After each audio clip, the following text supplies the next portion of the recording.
Welcome to the part 2 of the physiological interpretation of CTG, why today is the right day for an urgent paradigm shift.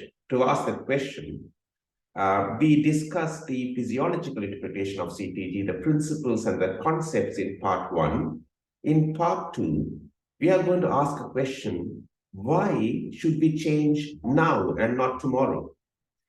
And just to recap from part 1, we said that the concept of physiological interpretation of CTG is all about individualization of care. We want to treat each baby as a person, not as a part of a population guideline.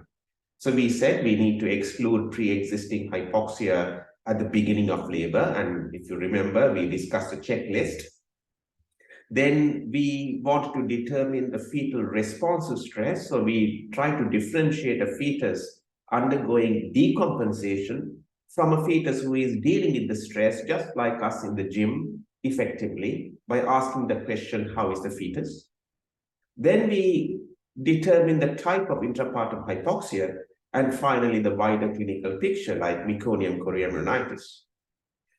Because we know that when a human fetus is pushed out by repetitive and sustained uterine contractions, which are going to be progressive during labor, the head is going to get squeezed, the cord is going to get squeezed, and the placental blood supply is going to get cut off. And that is normal to expect. So human fetuses are going to show decelerations, because we found that in part 1, if you remember, if you don't have oxygen like us in the atmosphere, to increase the supply to maintain aerobic balance in the myocardium, if oxygen is cut off when you are inside a pool of amniotic fluid, the only way you will keep the positive aerobic balance in your myocardium as a fetus is to slow your heart rate down. So imagine supply-demand equation is perfect. Suddenly, your myocardium is going to hypoxic. As an adult, what do? You increase your respiratory rate, increase the oxygenation, and bring the supply-demand equation the same. So there's no acidosis. As a fetus, suddenly, if your blood supply to the myocardium decreases due to cord compression or reduced placental circulation, you're going to go into anaerobic metabolism because your demand is more than the supply. You will produce lactate. So to avoid that, you reduce the demand of your myocardium by slowing your heart rate down.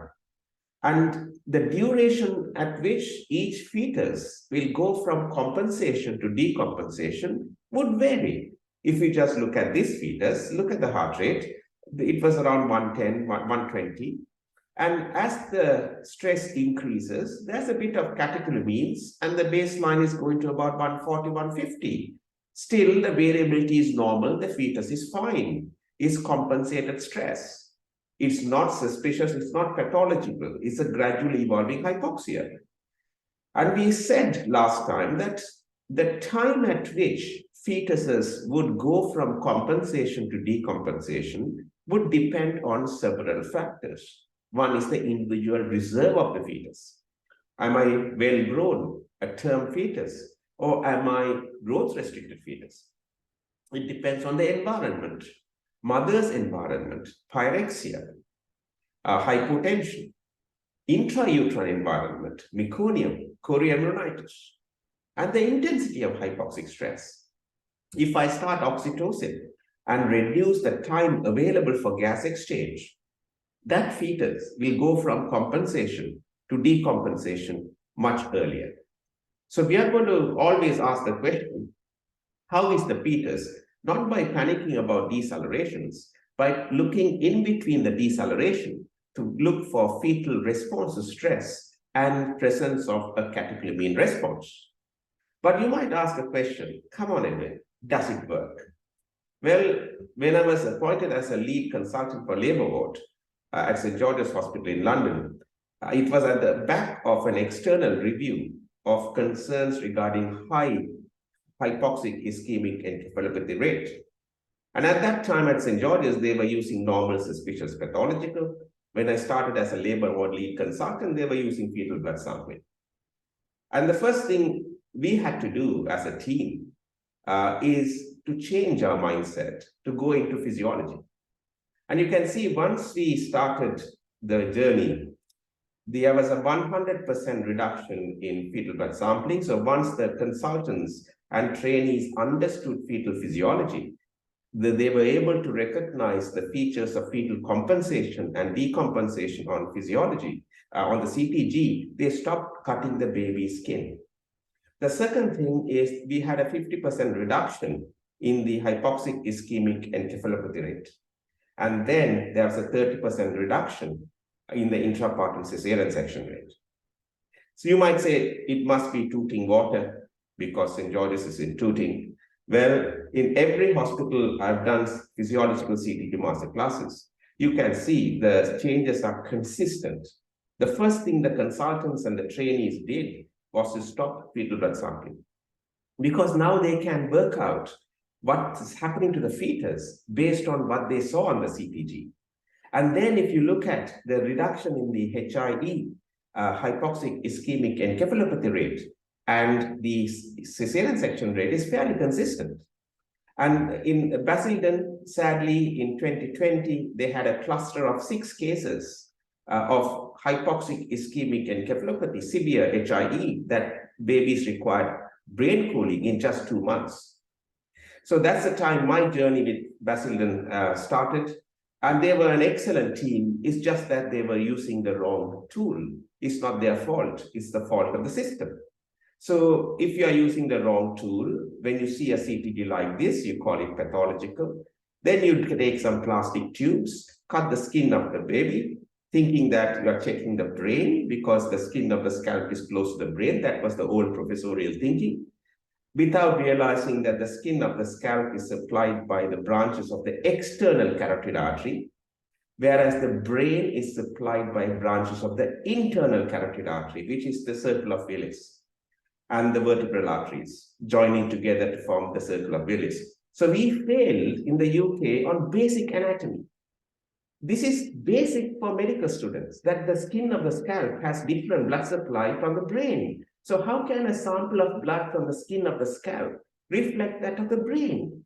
We didn't even learn from Americans who stopped fetal blood sampling about 25, 30 years ago due to lack of evidence, and they realized it's a nonsensical practice. On the other hand, Basildon, they were following nice guidelines, and therefore this CTG, they were classifying as suspicious. But those who understand physiology, we would immediately recognize chronic hypoxia. But if you say suspicious and give water, what happens to that water? Imagine I drink a glass of water now. It goes through my esophagus. Gastric juice, which is 1.5 liters, mixes with it. And then it enters the duodenum, mixes with 4.5 liters of intestinal juice. And then it enters maternal plasma. The poor woman already has extra plasma volume, 50%. She's struggling with edema. Do you think that water, as our professors believed, will cross the placenta, and because it is cold, will wake the baby up and make the suspicious CTG become normal? Really? And we also knew that during pregnancy, the glomerular filtration rate, GFR, increases by 50%. So if you give too much of water, either it goes through the back passage or it goes through the front passage. If a woman is not thirsty and if she doesn't require fluids for her sepsis or her diabetic ketoacidosis or maternal dehydration, giving water to treat suspicious CTG just wastes water and endangers her life, because we can cause dilutional hyponatremia, electrolyte imbalance, and maternal problems, including pulmonary edema. But this is what was happening. Whereas a doctor or midwife, if they had understood physiology, when they look at the CTG, they wouldn't call it suspicious or pathological. They would call this CTG a gradually evolving hypoxia, which is compensated. Baby is absolutely fine. And this CTG, they will say, is chronic hypoxia. Let's run to the theater because we don't want to allow contractions to continue. Don't waste time with water. And in fact, in 2019, the NHS resolution, when they looked at the early notification scheme, They warned obstetricians and midwives about giving too much of fluids for CTG abnormalities. They said not only it is harmful for the mother, it is also harmful for the baby because babies can have neonatal convulsions if you give too much of water. And they also questioned guidance suggesting increased maternal infusion can impact on the fetal heart rate. How can you have a guideline like that? Obviously, we have problems in the UK because of this. And we have addressed this report in the first part, so I'm not going into it. But the sad reality is that out of the babies who sadly died, 1,145 in 1 year or got brain damage severely, 74%, more than 2/3, a different care could have given rise to different outcome.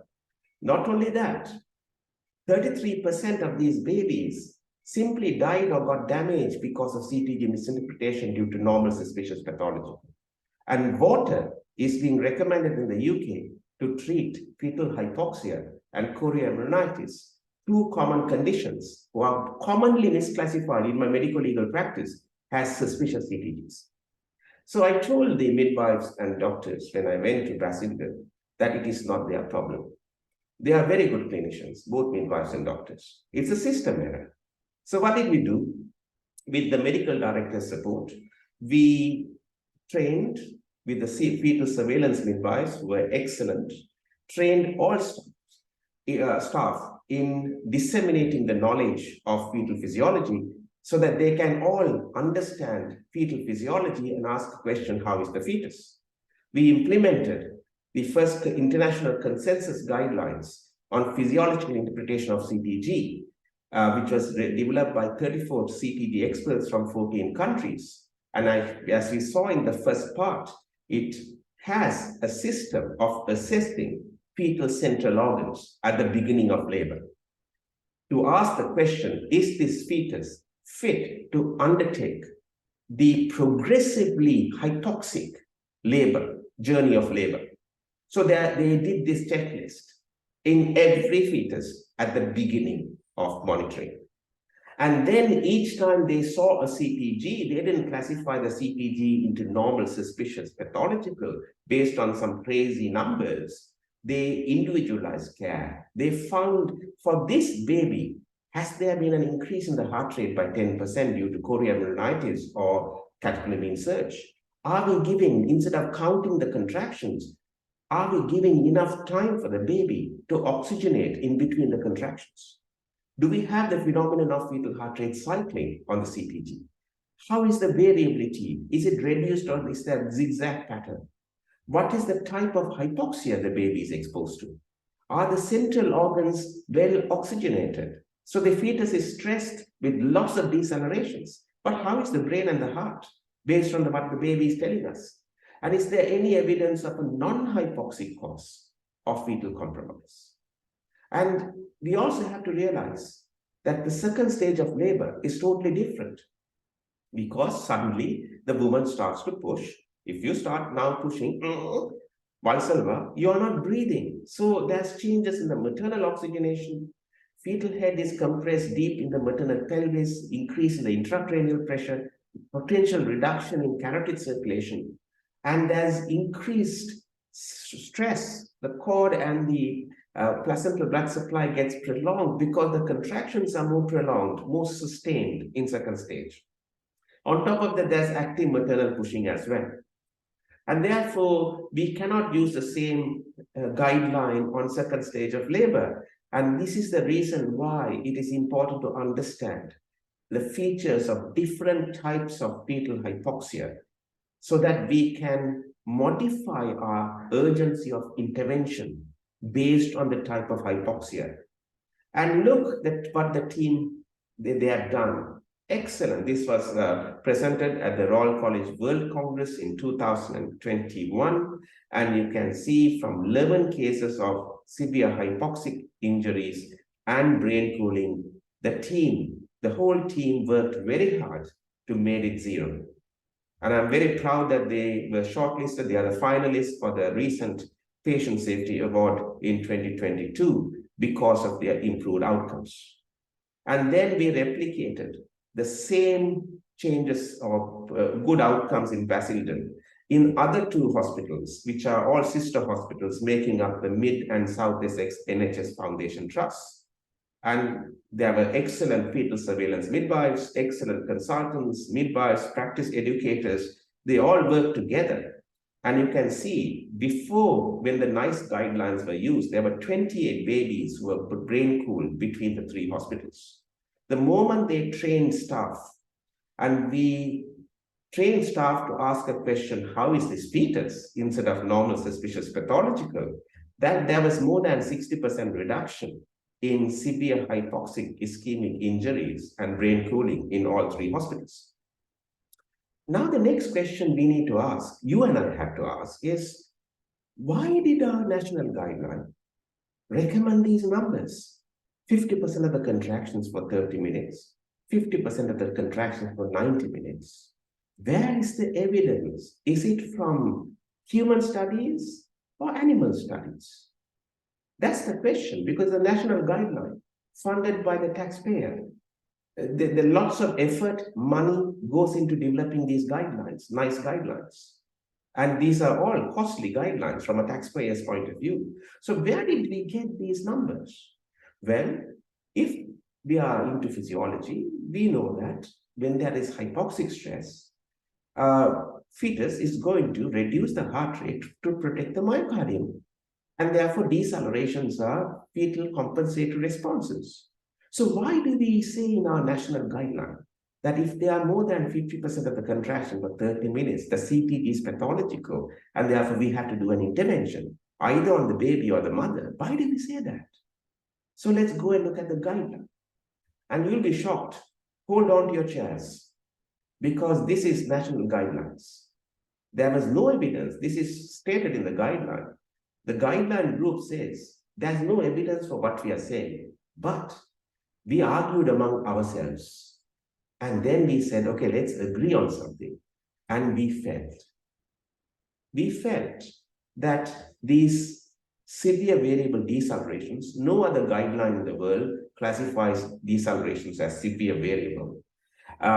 We should say 30 minutes. And for mild variable decelerations, it is 90 minutes. Imagine in the gym, you are starting your exercise, you are breathing a little bit, and the gym trainer comes and says, oh, my national guideline says, when you start breathing a little bit mild, that is suspicious. I'm going to go home and give water to your mother and overload her. And when you are really, after half an hour, you are really running fast and you are doing for 30 minutes, he comes and says, come on, you have now 30 minutes, you have been breathing faster. Let's do an intervention. Either I cut your skin 3 times and to see whether you are acidotic, or I'm going home to your mom and then dragging her in an ambulance to a laparotomy on her, because your breathing is a bit severe. Without realizing, I'm only breathing faster and longer because of my exercise. I'm compensating. So this is what has happened to our national guideline. None of these are based on scientific evidence. They were cooked up by a few people around the table. Very unfortunate. It's unfortunate because babies and women and staff are paying for it. And every number in the guideline was simply cooked up. There was no evidence at all that if you have mild variable D cells, in fact, there's nothing called mild variable D cells. D cells are D cells, will be suspicious in 60 minutes or 90 minutes. And it is clearly stated in the guideline. And those who use this guideline had a responsibility to ask this question. Variable D cells, we know, are due to cord compression, squeezing, mechanical squeezing of the umbilical cord. But late decelerations are very serious. They tell us about placental dysfunction, uteroplacental insufficiency. So the question is, why is our national guideline putting these two in the same abnormal box and giving them the same time limit? That looks a bit strange. It looks illogical and dangerous. But why did they do it? Let's go and look at the evidence. They accept that there was no evidence to do this. But they reasoned among themselves and just plucked a number empirically to 30 minutes. So imagine you are a growth-restricted fetus. You're coming to a labor ward. You're showing evidence of uteroplacental insufficiency. You are left to get damaged or die, just like another fetus who has got a normal placenta with late deceleration due to oxytocin, because the guideline has just plucked a number without any evidence to substantiate it. And that is going to cause problem for human babies. So you can see why we have a problem in the UK, why we have to find or count each baby every year for 5 years as each baby counts. And that's because the numbers and the parameters stipulated in the guideline, they are not based on scientific evidence. They are based on a few people's opinion. And we haven't still found morbidity to women yet. We haven't counted it. Only if they die, they go into, sadly, embrace reports, confidential inquiries into maternal death reports. But when they have bilateral angular tears, postpartum hemorrhage, accreta, increta, percreta, urinary tract damage, they are not being counted. But they will, and they should be counted one day. And our staff also unnecessarily going into the regulators and courts for making mistakes with CTG, which is not their fault. It's not the frontline clinician's fault. It is our culture of a hierarchical culture where some produce guidelines. I am all for scientific guidelines. I'm all for evidence-based guidelines, clinical guidelines. They are so essential to unify practice, to make clinical practice consistent. So we all need clinical guidelines to avoid individual variation in practice. But those guidelines have to be based on evidence, logic, and not based on personal opinions, which can harm. And taxpayer is also feeling the pinch because of what we do. The amount of money we are paying as litigation costs in maternity services, it is becoming unsustainable. So it's in everyone's interest that we do the right thing. So we started with all these different, if you see the guideline development in the UK, they were calling it type 1, type 2 D cells, then they went to early variable late, then they went to typical and atypical, and then they went to reassuring and non-reassuring. Now they are calling it severe variable, mild variable. All this confusion is only because we fail to understand that decelerations are fetal compensatory responses to ongoing intrauterine stress. They are not pathological by nature. It is only when there is a shift from compensation to decompensation, then the fetus needs an intervention to improve oxygenation or to deliver. But what we have done in the UK, very sadly, we have treated physiological responses as pathological. And we know that the normal baseline fetal heart rate is between 110 to 160 beats per minute, and that is based on scientific evidence. And all the international guidelines, ACOG, American, FIGO, Canadian, Australian, European, physiological CTG guidelines, they all say 110 to 160 based on evidence. And this has been there from 1980s. And for some reason, our guideline in the UK artificially increased the upper limit of normal to 180 to become pathological, to become abnormal. And I want you to take a step back and put yourself as a fetal growth restricted baby. You don't have enough reserve to push yourself to 160, 170, 180 if you're coming with a baseline of 130 at term. In the same way, do you think all of us, we go to a gym, when we are put in the treadmill, will be able to increase the heart rate to the same extent? No. Those are like me, I'm old and bald, my coronaries are constricted with Kit Kats. I cannot do that. whereas a young athlete may be able to do that. When we increase the parameters of normal human parameters arbitrarily, babies are going to pay for it. Imagine if they do that in the medical ward. I'm going with sepsis, and the normal adult heart rate range is 60 to 90. But in that ward, a professor says, no, don't make it 90, make it 120. That's the upper limit here. Between 90 to 120, we call it suspicious, and we give water to the patient's mother. What will happen to me? I'm going with sepsis with a baseline heart rate of 115, and they ignore me because I haven't reached the threshold of 120 because the professor has increased it. And this is what sadly happens in the UK.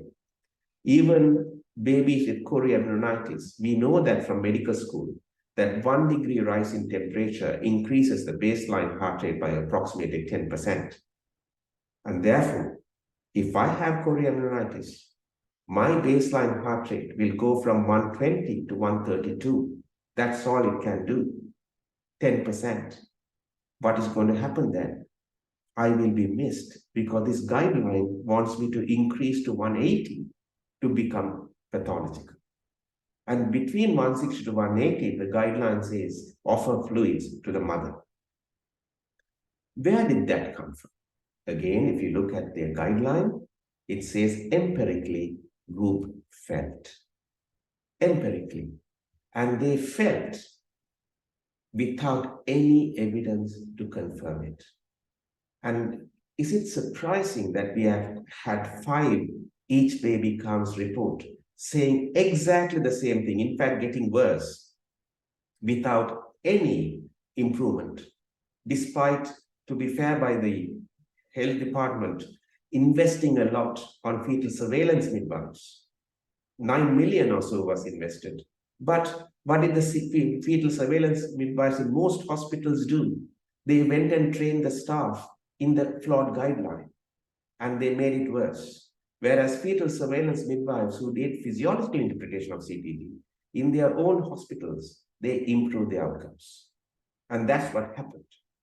And we wrote this in 2016 in open access journals so that people can download without any financial payment, freely download with a Google.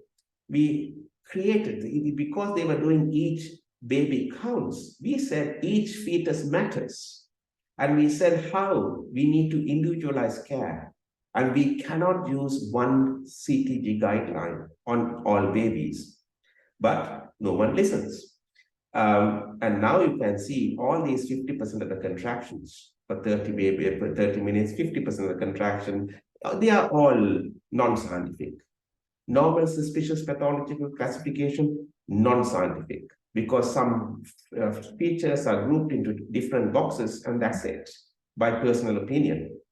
Are we now surprised that if you are a post-date baby, you have no chance with this guideline?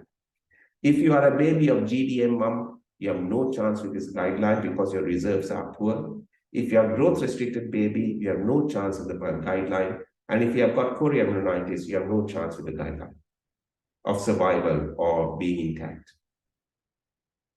Well, the woman doesn't know this yet, but she will very soon.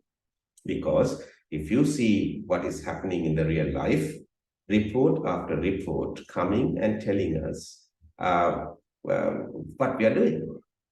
And now we have Google, we have internet, we cannot hide any longer, and everyone is going to wake up.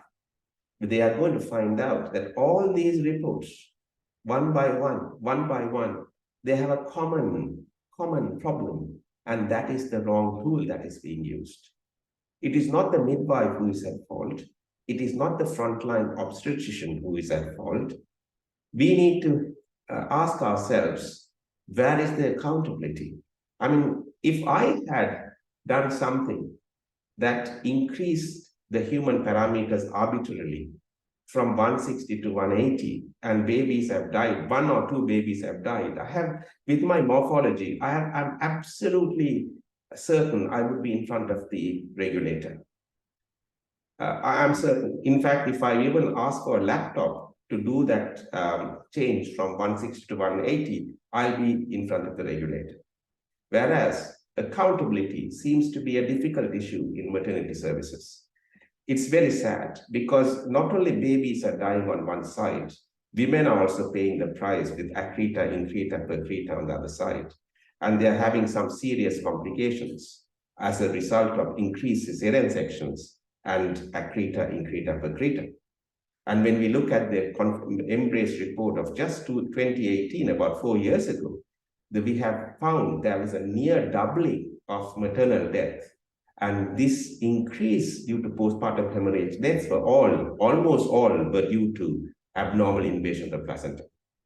And we see lots of complications due to emergency cesarean sections. And to call normal decelerations as pathological after giving them a nonsensical time limit just increases all these complications. I would take a step back and think, if you are a professor, we're practicing the labor ward without knowledge. See, you have a primary gravida, 39 weeks, spontaneous onset of labor. She is about 6 or 5 centimeters dilated, doesn't matter. The CTG is now pathological. What do you do if you are working without physiological knowledge? You know that if the cervix is fully dilated, it's simple. You can do a vacuum of forceps, pull it out. But only 6 centimeters. What do you do? It's a dilemma, isn't it?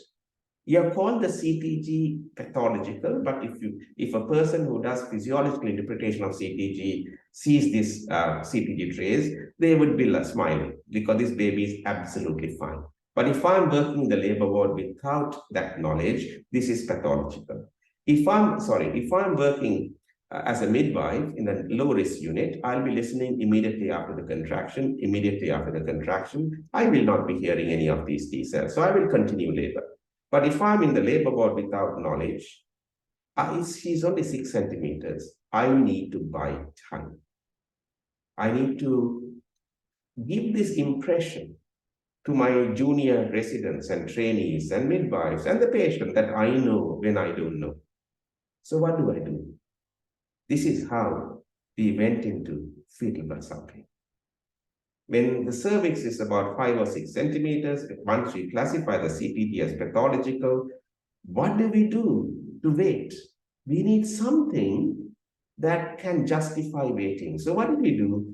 We said, well, skin of the scalp is close to the brain, close. And therefore, let's take a sample of the skin of the scalp. So we invented these plastic tubes, which are environmentally unfriendly. They are going to trap the fish when we throw it into the ocean. We cut the skin without realizing the blood flow of the skin supply to the skin is totally different to the brain. And not only that, the top of the skin means nothing with caput and molding. It is going to be acidotic. It's all squashed up. The blood supply to the skin comes from the dermis, not from the epidermis. And that's basic knowledge in medical school. So we were not testing even the oxygenation of the skin properly, leave alone the central organs. And American stopped fetal blood sampling, as I said, about 30 years ago. The European countries who did fetal blood sampling, they had a method to their madness. So they did fetal blood sampling, but they didn't restrict the number. They kept on doing it. But in the UK, somehow someone said 3. So imagine this woman is 6 centimeters. She is a primate. The rate of progress of labor in a primate is approximately 1 centimeter per hour. So you do your first fetal blood sampling at 6. The second fetal blood sampling will be at 7 centimeters. Third fetal blood sampling is going to be 8 centimeters. You're going to do a cesarean section anyway.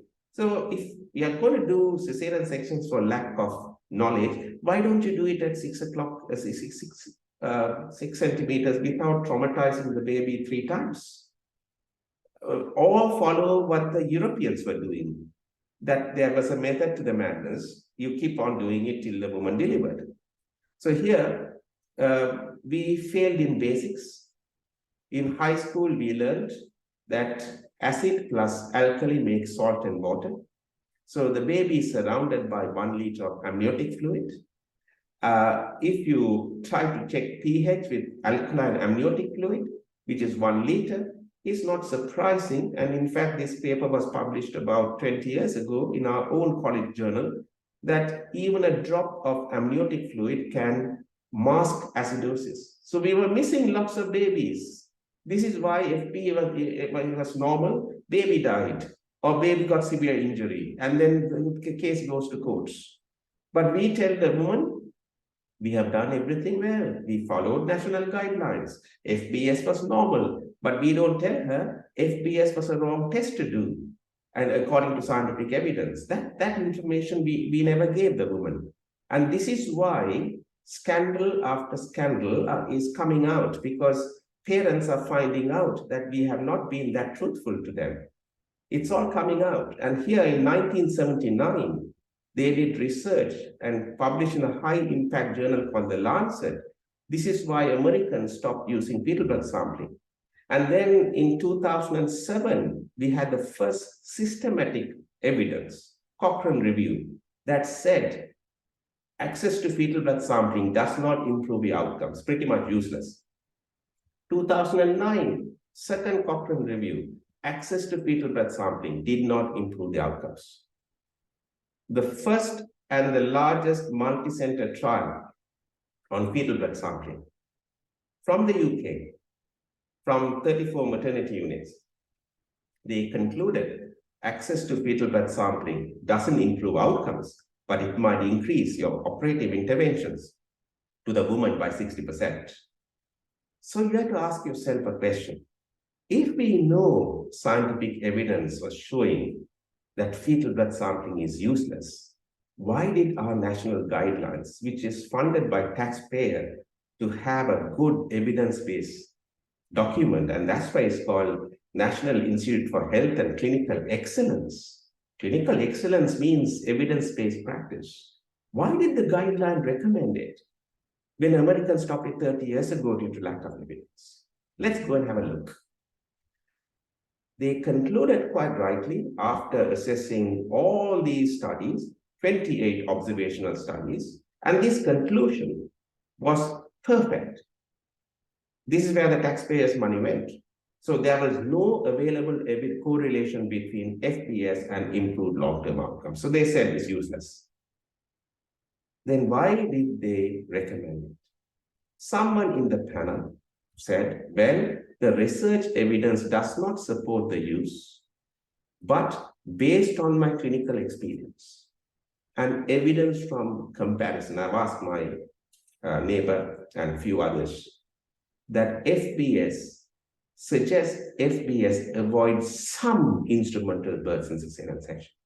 So you can see how low we have gone down in evidence-based medicine. We do a good systematic review of evidence. We conclude it that something is not useful. And then we override it based on individual clinical experiences. Say, I'm big, I've done obstetrics for 30 years.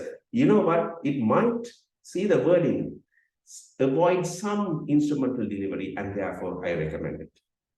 But from Sweden, this study came in 2014 that said that if you do repetitive, more than 2 fetal blood sampling, your spontaneous vaginal birth rate decreases and your instrumental delivery and cesarean section rate increases. And they also found that your cesarean section rate doubles if you do more than 2 cesarean sections. So I thought I need to do my duty to the country. And therefore, in the high impact journal, they call it British Journal of Obs and Gynae BJOG, I wrote the commentary with all the evidence highlighting, and then I concluded that we can no longer justify performing fetal blood sampling to follow guidelines when such guidelines were not based on sound evidence.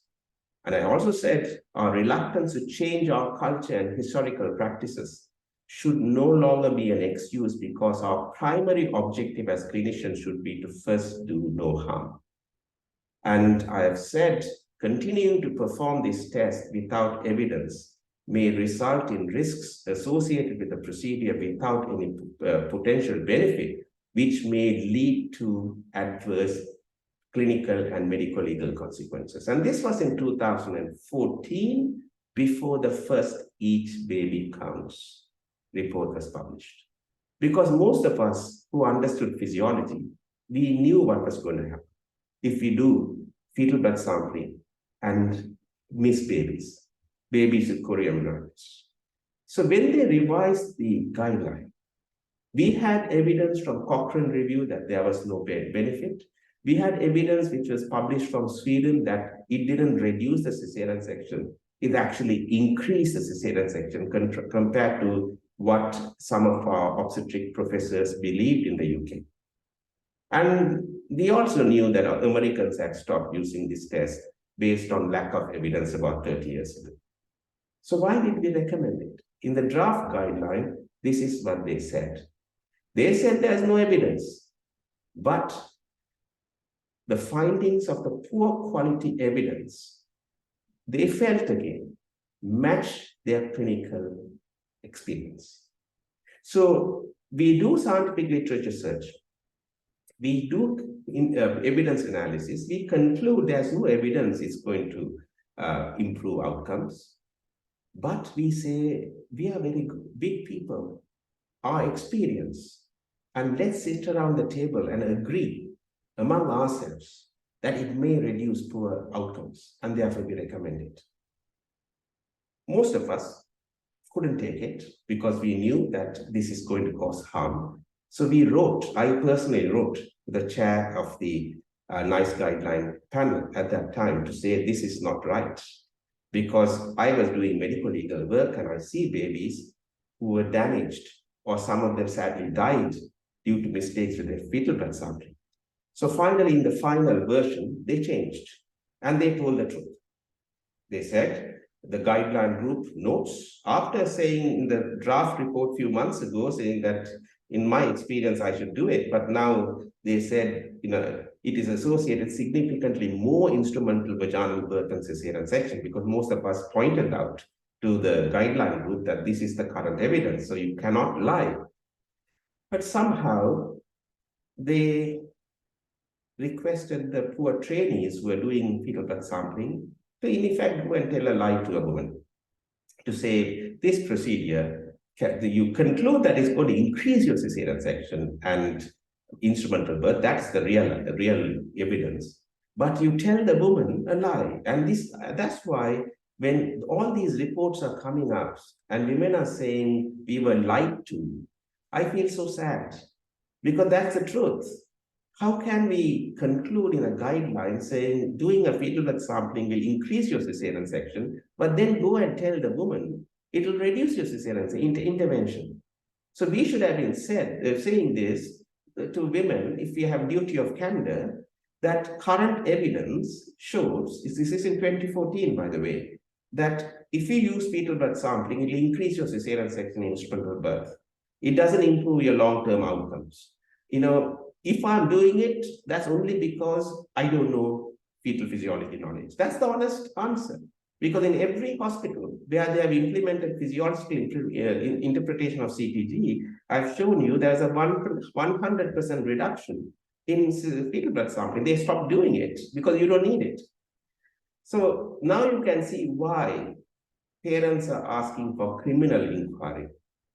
And that's because of the damage we have caused by not learning, not being humble. So we also wrote in European journal, because British journal impact was minimal.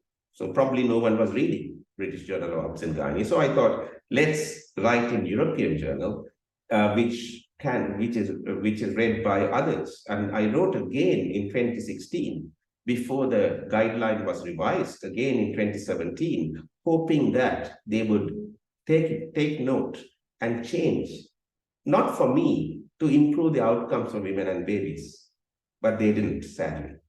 And now you can see not only trusts are being prosecuted criminally, the coroner says they lied.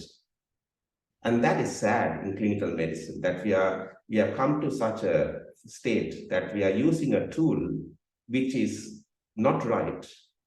We know that all those numbers in the tool, most of them have no scientific evidence, and yet we are not willing to accept with honesty and tell women and babies and families that, sorry, this is our fault for using it. And how many more reports like this should come until accountability comes in? But the sad thing is, when the first Each Baby Counts report came, this is what I'm a very proud fellow of Royal College of Obstetricians and Gynecologists. I have great respect for the institution.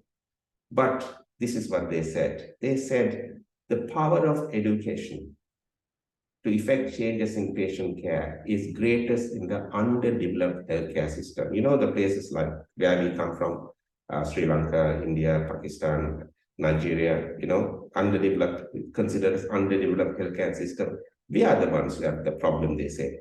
They say in a system like NHS, the reason of good care not being delivered is rarely due to staff not trained or didn't know what to do. That's what they say. And they say courses and conferences are poor at changing physicians' behavior and improving practice. And I can tell you, I studied in India and Sri Lanka. We used Jeffcoat, Dewhurst, Williams Obstetrics. Those were the books that we used. We didn't have a knowledge problem in our part of the world, underdeveloped part of the world. We had a resource problem. We didn't have money to buy the best equipment. But knowledge? No. So why do we say this? Saying that knowledge is a problem for the underdeveloped countries. In the NHS, good care is not being delivered. It's rarely due to staff not involved or trained. Is that true? But let's look of what we are doing in the UK. How these are all knowledge issues. It's not a developing country, underdeveloped problem. CQC says perinatal mortality in the UK is higher than other European peers. And that's true, because if you look at the league table of early neonatal death, which are markers of intrapartum care, you look at where UK is. Only 2 countries in the EU 27 are below the UK, Latvia and Romania. So it is not an underdeveloped country problem, knowledge. It's a UK problem. The moment we try to be honest and understand and appreciate, unless we are honest about it, we can't improve. When I started at St. George's, they had an external review for high rate of HIE. They were using NICE guidelines. They were using normal suspicious pathological and fetal blood sampling. When we train staff on physiology, you can see emergency cesarean section became 6 to 8% until I left, intrapartum cesarean section, and the HIE was 1/5 the national average. And our total cesarean section was about 5 to 6% lower than other comparable London teaching hospitals. And all other hospitals, when they understood physiology, it is a knowledge problem. In the UK, nothing else. It's not an underdeveloped country knowledge problem. It's a UK knowledge problem. And that's why once we transfer the knowledge, they stop cutting the fetal blood sampling and they improve the outcomes. It is a knowledge problem. And we got 2 national awards, HST award for improving our perinatal outcomes and clinical leadership award for our excellent intrapartum outcomes. And we were able to do it by addressing the knowledge problem, nothing else. We didn't get better machines. We didn't get better consultants or better midwives. We were all the same. We changed the knowledge. And if you look at the latest from Spain, the physiological guidelines have the highest capacity because it doesn't do normal suspicious pathological. It asks the question, how is the fetus? That's the issue. In Lewisham, after they implemented physiological interpretation of CTG, they showed there was a 32% reduction in the number of babies admitted to NICU, neonatal unit with hypoxic injuries, and reduction in the number of babies transferred out for cooling. And this was a Each Baby Counts project. So how can they look at this, their own project, and then accept that we have a knowledge problem in the UK? Because this hospital, after we did physiological CTG masterclasses, they improved their knowledge, they changed. And it's not only that.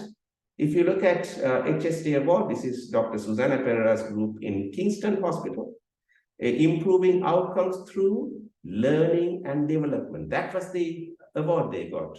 60% reduction in HIE after they changed the physiological interpretation of CTG. And with great thanks to Dr. Susanna Preda for sharing this slide, you can see when they started the journey on physiological interpretation of CTG, look at the reduction in the perinatal mortality. And this is the national data in 2019, and this is their data. And what does it tell you? When we transfer knowledge of physiology, our midwives and doctors, obstetricians are excellent clinicians. It is not their problem. It is a knowledge problem that they have that is created by the system. So in the UK, we do have a bad knowledge problem. This is Wales. After training all staff on physiological interpretation of CTG, you can see what happened to the emergency cesarean section rate, and also what happened to the hypoxic ischemic encephalopathy rate. So what about long-term data? Is it just short-term? This is Kamathan, Mr. Shankar's team, and they were having about 13 cases of hypoxic injuries. They had physiological CTG master classes. They had effective leadership, multidisciplinary engagement, weekly reflections, all this to impart knowledge. And once they did that, you can see the outcome. So babies in the UK are getting sadly damaged, or they're dying, and women are having excessive cesarean section. There is a problem of knowledge of physiology. And even their emergency cesarean section rate was lower compared to before. And if you look at long-term evidence, when I was at St. George's, we looked at 52,000 births, and our hypoxic ischemic encephalopathy rate was 1/5 the national average. And again, why is it? Our midwives and doctors were trained on physiology. They had knowledge of physiology. If you don't have knowledge of physiology, you have normal suspicious pathological, it becomes a lottery. So power of education is not a problem of underdeveloped countries. Okay, this normal suspicious pathological is being used in the NHS. And when you use in the NHS, when there's no knowledge of physiology, that's why fluids are given to the wrong person. Because of lack of knowledge, that's the reason fetal scalp is cut for acidosis. So let's not close our eyes and look what is happening in our country. And see, this is Ms. Sukumaran's group in South Warwickshire Hospital. You can see what they have done. They should be very proud of what they have done. Look at the change in the emergency section after they trained all the staff on physiological interpretation. Look at the change in the hypoxic ischemic encephalopathy rate. So what does it tell you? This is the same group, same midwives and same obstetricians. They haven't got any high-tech machines. They just change their mindset, their knowledge. That's what improves outcomes. This is Lister Hospital in Jazz, Lyons. You can see they have worked very hard. They stopped NICE guidelines and went to physiological interpretation of CTG, and you can see the changes in HI.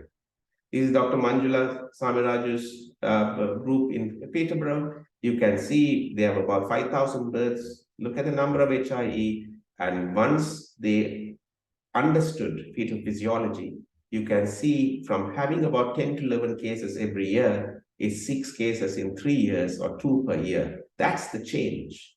And when the obstetricians understand fetal physiology, you can see they were performing about 750 fetal blood sampling every year. It's a large unit, but it became 0. So, and they got shortlisted for National Patient Safety Award. And I'm very proud for Basildon University Hospital and for the midwives, fetal surveillance midwives and the obstetricians and the whole team for being shortlisted for the finalists. And their reason for shortlisting is again improvement in knowledge and outcomes. So outside the UK, Limerick, same thing. They were having 8 to 12 cases of HIE, and now they have one of the lowest HIE rates in the Republic of Ireland. Naru, Jerry Burke, and their team, they have worked very hard to achieve these outcomes. It's not only in European countries. In Oman, you can see before the physiology is 27% emergency section rate to 13% after asking the question, how is the fetus? So we have not been that truthful, and that is our problem. The moment we become honest and accept that there's a problem in the UK, then the outcomes will improve. Until we accept that we have a problem, we are just going to have more and more reports. And we have seen that the 5 years of cerebral palsy claims in the UK by NHS resolution, they are very clearly stated that evidence suggests that very little, if anything, has changed over the last 20 to 25 years, because we are using the same normal suspicious pathological. And you can see in 1991, 70% of our outcomes were due to CTG problems, and 70%. And now it's not the same. We haven't made it any better. So we are not improving when every part of healthcare is improving. Why aren't we not improving? Because we are using the wrong tools to do fetal blood monitoring. So we can bury our head and say, in the UK, we give water to the mother for suspicious CTG. We cut the skin of the fetus, look at the brain. But guess what? We don't have a knowledge problem in the UK. Those guys and girls in the underdeveloped part of the world, they are the ones who are having knowledge in the UK. So in the NHS, we say, we have no knowledge problem. But time for honesty is coming. The general public is going to wake up if we don't accept that we have done wrong. And the first thing we need to be doing is to question that tool, question each and every part in that tool to say, where is this evidence? And if my daughter is the patient, would I accept her being given water when my grandchild is having chronic hypoxia or chorioamnionitis? Will I accept decelerations which are physiological being considered as pathological after 30 minutes, and my daughter being taken at 9 centimeters for an emergency cesarean section, and she wakes up in the ITU with angular tears, postpartum hemorrhage? Will I accept that as a father? And that's the question we need to ask. Now, families are saying they all lied to us, which is very sad, but it is true. We have not been truthful. Even when we did fetal blood sampling, those of us who did it, we didn't tell them the evidence. We told them it will reduce your interventions. In fact, the truth was it will increase your intervention. So I would like to thank those who invited me to write this commentary in 2019 in the Journal of Patient Safety and Risk Management. And all I said was, as healthcare professionals, who are privileged to assist a woman in bringing a new life into this world, all of us have a responsibility to ensure that we practice evidence-based medicine in our neighborhoods. And I said, every fetus expects us to treat him or her as a person, not another box in a CPD guideline sticker, which has been invented with no evidence at all. So if those who are interested, there is a YouTube video on all the issues about NICE guidelines. But change is coming. I can sense it. And very soon, the trainees are going to ask, the trainees who have been forced to use a wrong tool, and because of that, they made mistakes. The midwives, the junior midwives, the senior midwives, who have to go through a lengthy medico-legal process because of CTG interpretation errors, they are going to ask those who produce the guidelines and those professional bodies which allow this practice to continue, why? Why did you do that? So the good news to finish on is that there's a saying, when it becomes more difficult to suffer than to change, you will change. So we have seen the outcomes. We have seen CQCs coming, putting us into special measures, financial and reputational measures, and look what's happening to the UK. The red ones are the NICE guideline groups, hospitals. But you can see there's rapid change moving away from the red. And more greens, which are totally physiological interpretation of CTG. So the devolved nations, mainly Northern Ireland and Wales, they are all going for physiological interpretation of CTG. There seems to be a north-south divide, sad. There seems to be a reluctance in the north to change. But once these reports come and Ms. Donna O'Connell visits more and more hospitals, I'm sure change will come. because now the general public know that what we have been doing. And they say, very sadly, they lied to all of us. And if we honestly look and ask ourselves, when we told couples who have lost their baby or baby got damaged, saying, oh, we followed national guidelines and we did well, actually, we didn't tell them that the guideline was flawed. So we looked at physiological interpretation of CTG. We have to determine the fetal central organ oxygenation. We have to differentiate fetal compensation from decompensation, and we have to recognize different types of hypoxia. Then we often in our master classes, we talk about the mothers. These are the wider clinical picture that we need to be thinking of. CTG is a part of the puzzle, but the baby is exposed to a wider range of problems and environment, and we need to address. And then we need to look at infection. Infection damages more babies than hypoxia. And chorioamnionitis does not cause decelerations because it's not hypoxic. So we need to be looking at features of neuroinflammation, which sadly our national guideline, NICE guideline, doesn't talk about it. And therefore these babies are getting damaged and they are missed. Hypoxic stress will show decelerations. Infection is like sepsis. They will show absence of cycling, zigzag pattern, sinusoidal, and a pool shark teeth pattern. And some of these are not, or most of these are not mentioned in the national guidelines. And national guidelines often classify chorioamnionitis because of the absence of B cells and subtle changes as suspicious. And when they have suspicions, they give water to the wrong person. Imagine I have sepsis. I come to your hospital and the doctor gives water to my mother. But I'm having sepsis. So decelerations cannot be expected in chorioamnionitis. We need to be looking at features of neuroinflammation. And it is not surprising that NHS resolution report, when you look at it, there are 81% of these cases, there were problems of brain damage cases. Where the early notification was done, they were, due to fetal monitoring. But look at 15.6, almost 16% of cases were due to infection. And they have honestly said, we don't know the national average because the national guidelines cannot pick up chorioamnionitis.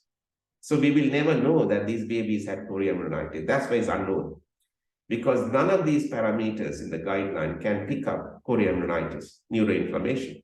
And when we looked at confirmed cases of chorioamnionitis, confirmed on placental histopathology, and then we looked at the CTG traces, there were no signs and symptoms in the mother until it's very late. So it's pointless looking at mother's temperature and pulse. It's a fetal disease, not mother's disease. After that, you get features of neuroinflammation of the CTG.